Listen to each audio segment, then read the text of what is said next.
Her spouse is Damien, as we know, and children Jane, Sam, and stepdaughter Ellie. Animals, Grace, the dog.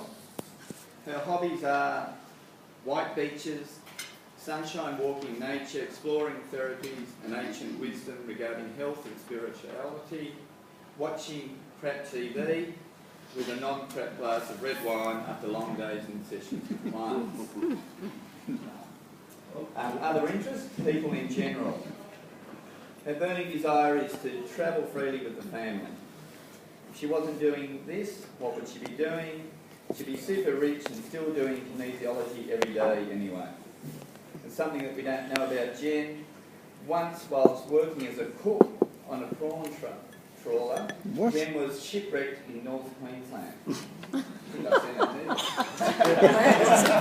too. Smelly prawn.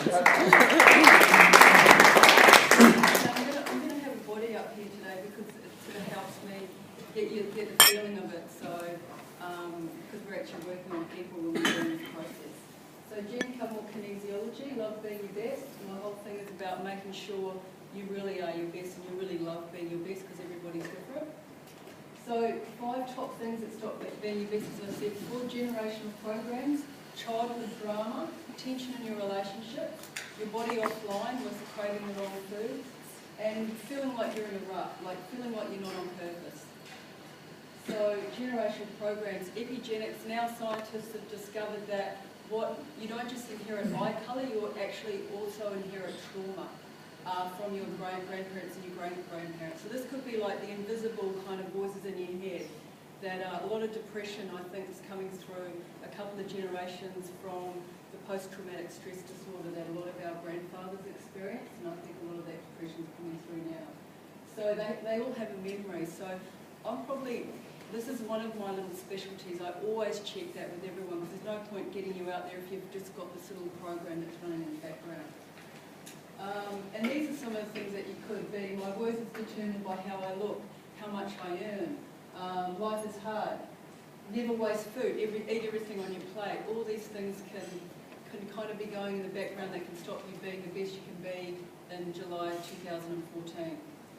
So understanding the invisible helps you understand the visible. So it's a really important thing. What was missing from your childhood? There's all these different types of children. It's really interesting to go on people when we actually muscle test this thing and find out what sort of childhood you were. We'll all have some aspect of that. Some of it's extreme and some of it's not so extreme. So everyone's got a little childhood, sort of a little hollowness. It's just part of our humanity.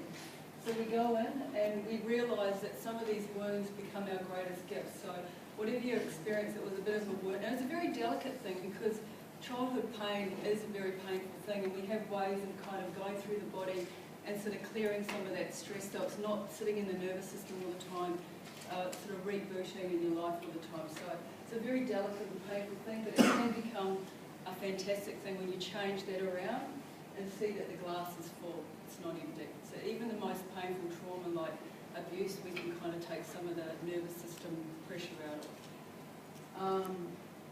Breaking the tension in relationships. Everyone has tension in a relationship.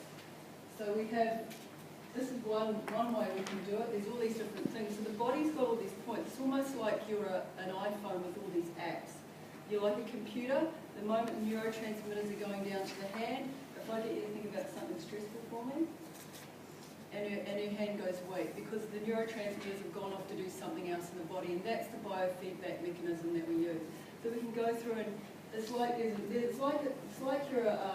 iPhone or something with all these apps. We can do all this tapping that sends messages throughout the body, clears some of the patterns from the nervous system. So it's pretty technical.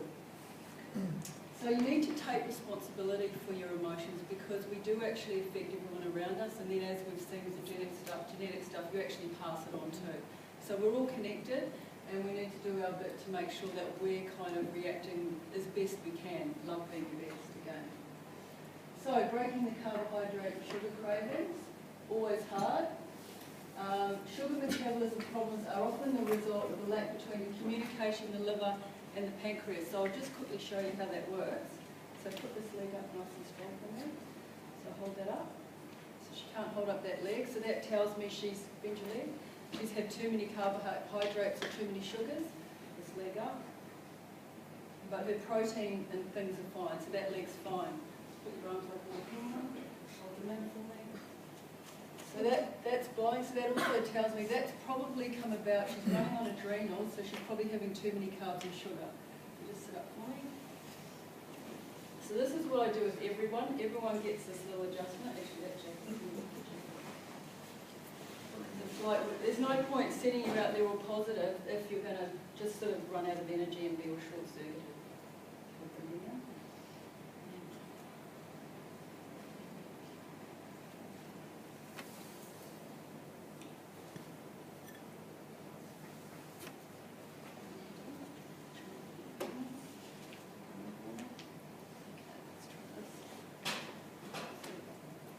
Now that leg's holding. So just resetting her adrenals means that now she's not going to go out and try and get, put extra sugar in that coffee. So that's the standard for me. Everyone gets that, and that starts people off on